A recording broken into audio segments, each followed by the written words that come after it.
It is funny how people think love is the simplest thing in the world, like it should come easily, perfectly packaged, as though it were just another item on a supermarket shelf. But love, at least mine, began with a lie. A lie so beautiful it almost felt like truth. Ethan Hale was the kind of man who could silence an entire room just by walking into it. He had that aura, the kind that demanded attention, respect, sometimes even fear. People called him the Alpha, not just because of his dominance but because he had built his own empire from nothing. A 28-year-old CEO, a man who had power spilling from his every glance. And yet, when he first touched me, when his lips first grazed my skin, it wasn't my heart he was after. It was my body. I knew it deep down. But knowing doesn't make it easier when the one holding you so tightly in the night is the same one who refuses to hold your hand in the daylight. My name is Caleb Wright. 22. Barely making ends meet with a part-time job at a bookstore in Chicago, hiding from a world that never seemed to want me. Then Ethan appeared, like a storm dressed in Armani, dragging me into his orbit. He didn't ask. He didn't plead. He just claimed. The first time I met him was a disaster. I was late for my shift, clutching a stack of returned books as I bumped straight into a stranger at the entrance. Paperbacks flew everywhere. I cursed, scrambled, and muttered an apology without even looking up. Then his voice low, amused, too smooth cut through the chaos. You always crash into people like that? Or am I just lucky today? When I lifted my eyes, I was staring straight into the bluest irises I had ever seen, framed by sharp cheekbones and a jawline sculpted like it had been chiseled out of stubbornness itself. Ethan. He didn't offer to help. He didn't need to. He just looked at me, and somehow that look alone left me breathless. From that day, Ethan didn't leave me alone. Coffee breaks became dinners. Dinners became late-night drives. And soon enough, I was in his penthouse, caught between sheets more expensive than my entire apartment, drowning in his kisses that tasted like danger and desperation. But there were rules. Always rules. Don't call me when I'm at work. Don't expect me to introduce you to anyone. This is just between us. Between us. The phrase that felt like both a promise and a prison. I tried to tell myself I didn't care, that his arms around me were enough. But the truth is, every time he kissed me, I wanted more. Not more nights, not more touches. I wanted the impossible. I wanted his heart. And Ethan didn't give hearts. He took bodies.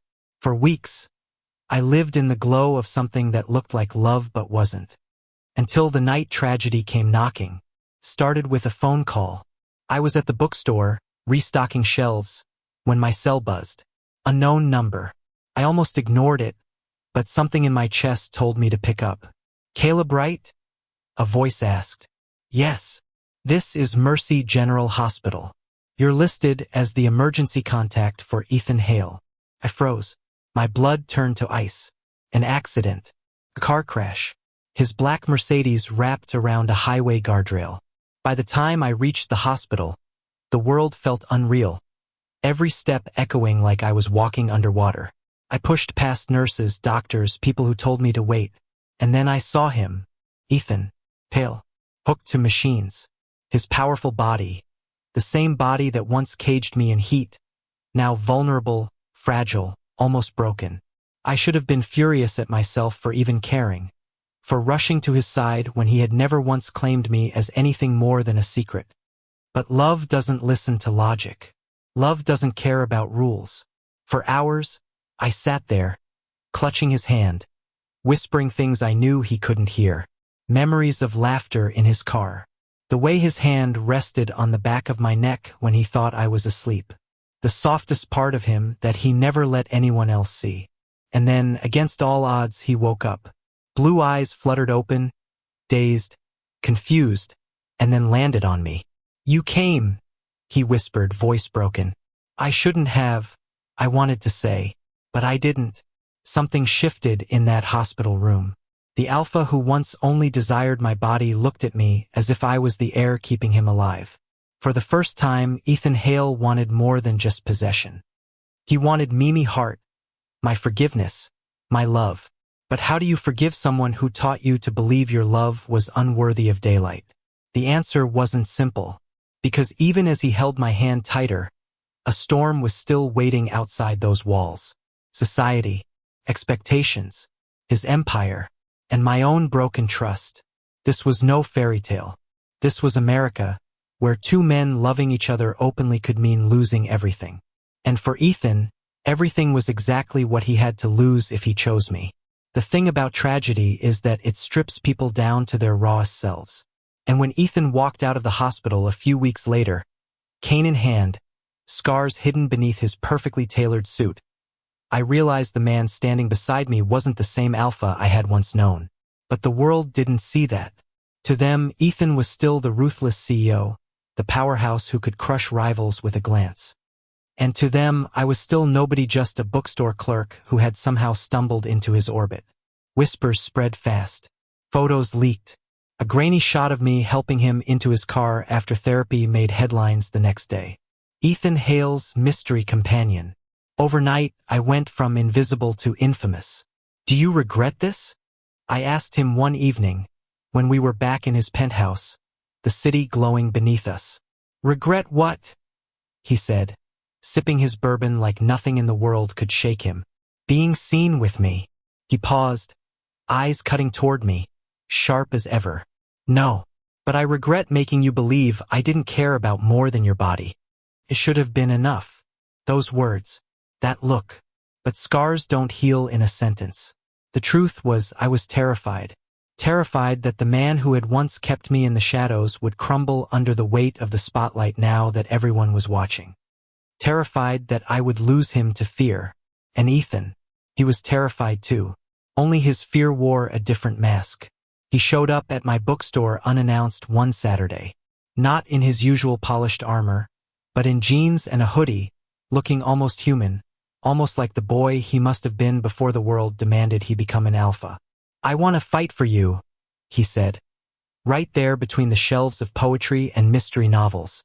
You don't know what that means, I shot back. It means I'm done hiding. It means if the world wants a war, I'll give them one. But I won't lose you. People stared. I didn't care. For once, neither did he.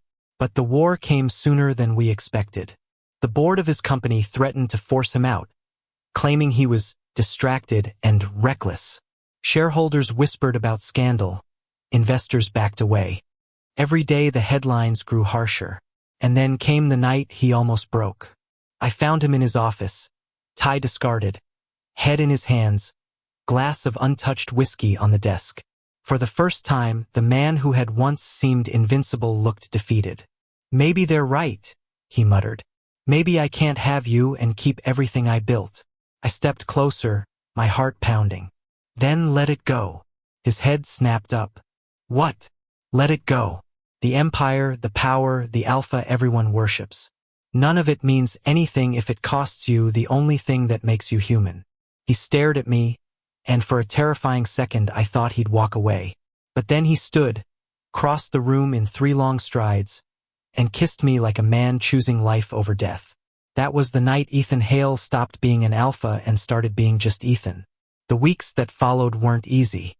There were protests outside his office, news anchors dissecting our lives, strangers on the internet calling me names I'd never repeat. But through it all, Ethan never wavered. He held my hand in public. He showed up with me at family dinners.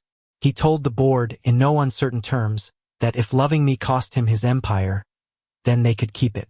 And slowly, something miraculous happened. The storm passed. Not because the world suddenly grew kinder, but because we stopped caring about the voices that had never mattered in the first place. Months later, on a chilly autumn evening, Ethan took me back to the pier where it all began, the one from that first image of us, framed against the horizon like a secret waiting to be told. The sky was painted in pink and gold, the lake perfectly still. He stood beside me, hands shoved awkwardly into his pockets, for once unsure of himself. I never thought I'd say this, he admitted. But I was wrong. About everything. About what I needed. About what I could live without. I looked at him, the scars on his face catching the last light of the sunset, the same scars that had almost taken him from me.